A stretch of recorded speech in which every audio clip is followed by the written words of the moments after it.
जय हिंद। हमारे चैनल में आप सभी का एक बार फिर से स्वागत है। आज हम लोग टॉप 10 जीके जीएस प्रश्नों को देखने वाले हैं, जो कि काफ़ी महत्वपूर्ण प्रश्न है आपके एग्जाम के लेकर, आपको नॉलेज बढ़ाने को लेकर। तो इस क्वेश्चन को मिस मत करिएगा, पूरा वीडियो देखिए, पूरा नॉलेज लीजिए, पूरा क्लास देखिए। क्लास आपको अच्छा लगता है तो प्लीज़ लाइक कर दीजिएगा, और चैनल पर पहली बार आए हैं तो सब्सक्राइब करना ना भूलिएगा, क्योंकि इसी तरह का एजुकेशन का वीडियो आपके पास मिलता रहेगा। आप उसे बिना टाइम वेस्ट किए देखते रहेंगे। तो चलिए आज का क्वेश्चन देख लेते हैं। और तो उससे पहले आपका मोटिवेट होना बहुत ही आवश्यक हो जाता है। जो हम डेली आपके लिए 2 लाइन लाते हैं मोटिवेट करने के लिए आपको, आज भी वो लाइन लाए हैं, वो सुना देते हैं आपको 2 लाइन। देखिए, हमारी हर एक सोच हमारा भविष्य ही बनाती है। यह बात 100% सही है, इसे ज़रूर याद रखिएगा। इसी बात पे लाइक कर दीजिए। चलिए आगे बढ़ते हैं और पहला क्वेश्चन देख लेते हैं। पहला क्वेश्चन पूछ रहा है यहाँ पे कि मौर्य वंश के तत्काल बाद किस वंश ने आकर मगध राज्य पर शासन किया। तो इसका राइट आंसर क्या हो जाएगा, आप देने का कोशिश करिएगा। अगर आप जानते होंगे तो कमेंट बॉक्स में जरूर लिख दीजिएगा। देखिए, लिखने से आपका नॉलेज बढ़ता है। तो चलिए इसका राइट आंसर हम लोग देखते हैं क्या हो जाएगा। तो पहला का राइट आंसर यहाँ पे निकल के आ रहा है बी। ठीक है, इसका राइट आंसर बी हो जाएगा, सुंग। ठीक है, ये याद रखिएगा, काफी इंपॉर्टेंट क्वेश्चन है, ये आपके एग्जाम में बहुत बार यह आता है। चलिए आगे बढ़ते हैं और दूसरे नंबर का क्वेश्चन देख लेते हैं क्या कह रहा है। दूसरा नंबर का क्वेश्चन कह रहा है कि मिलिंद पन्हो क्या है, आपको बताना है इसका राइट आंसर क्या हो जाएगा। चलिए, अगर जानते हैं तो कमेंट बॉक्स में लिख दीजिएगा, हम बता दे रहे हैं इसका राइट आंसर क्या हो जाएगा। तो इसका सही राइट आंसर हो जाएगा डी। ठीक है, बौद्ध पाठ, इसका राइट आंसर डी हो जाएगा। यह भी काफी इंपॉर्टेंट क्वेश्चन है, आप जरूर इसे याद रखिएगा। चलिए आगे बढ़ते हैं और तीसरे नंबर का क्वेश्चन देख लेते हैं क्या कह रहा है। तीसरा नंबर का क्वेश्चन है कि कुषाण वंश के प्रसिद्ध राजा का नाम बताइए। तो इसका राइट आंसर आप देने का कोशिश करिएगा कि क्या हो जाएगा तीसरा का राइट आंसर। तो चलिए इसका राइट आंसर हम लोग देख लेते हैं क्या हो जाएगा। तो तीसरा का राइट आंसर यहाँ पे निकल के आ रहा है ए, कनिक्स। ठीक है, इसका राइट आंसर ए हो जाएगा। यह भी काफी इंपॉर्टेंट क्वेश्चन है, इसे भी आप इंपॉर्टेंट ट्रिक में रखिएगा। चलिए आगे बढ़ते हैं और चौथे नंबर का क्वेश्चन देख लेते हैं। जो चौथा नंबर का क्वेश्चन है वो पूछ रहा है कि भारत में एकल नागरिकता की अवधारणा अपनाई गई, यानी कब किससे अपनाई गई, आपको बताना है। 4 ऑप्शन है, इसमें से क्या राइट आंसर हो जाएगा। तो चलिए हम लोग देख लेते हैं इसका राइट आंसर क्या निकल के आ रहा है। तो यहाँ पे चौथा का राइट आंसर निकल के आ रहा है ए। ठीक है, इंग्लैंड से, यह इंग्लैंड से। ठीक है, इसका राइट आंसर हो जाएगा। इसे भी याद रखिएगा, एकल नागरिकता बहुत बार आता है आपके एग्जाम में, तो इंग्लैंड से जरूर याद रखिएगा, इंग्लैंड को। चलिए आगे बढ़ते हैं और 5वें नंबर का क्वेश्चन देख लेते हैं। 5वां नंबर का क्वेश्चन कह रहा है कि दोहरी नागरिकता निम्नलिखित में से किसकी विशेषता है, आपको बताना है। चलिए इसका राइट आंसर देने का आप कोशिश करिए, क्योंकि कोशिश बेकार नहीं जाता है।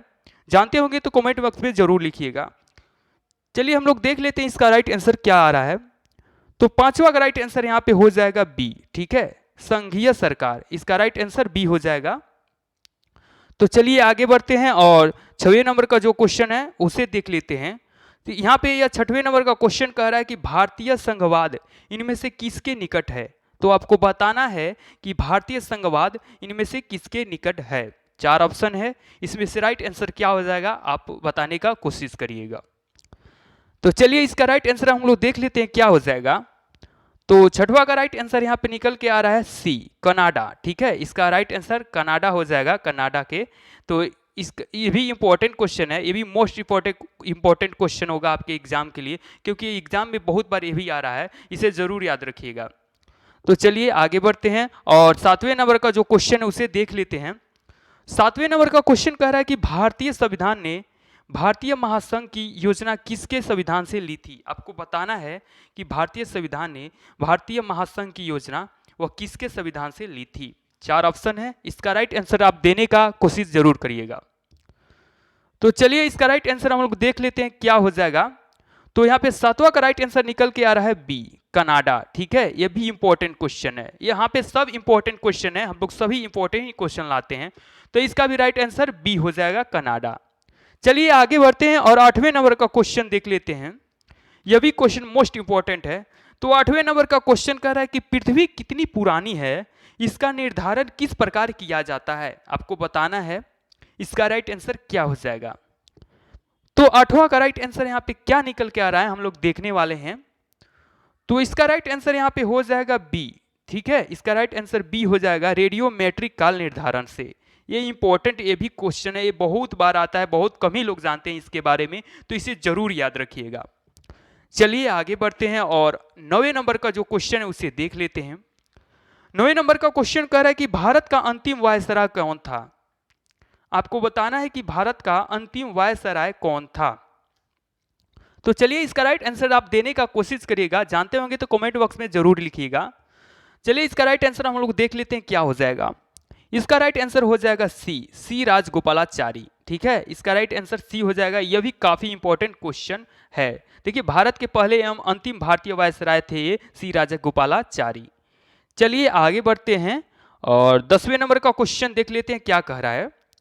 10वें नंबर का क्वेश्चन कह रहा है कि पश्चिम बंगाल की सीमाएं कितने देशों के साथ लगती हैं। आपको बताना है कि जो पश्चिम बंगाल है उसकी जो सीमा है वो किन किन देशों के साथ लगती है, यानी कितने देशों के साथ।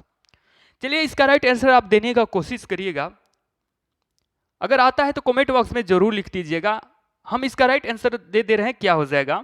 तो इसका राइट आंसर यहाँ पे निकल के आ रहा है सी। ठीक है, 3 देशों के साथ लगता है पश्चिम बंगाल की सीमा।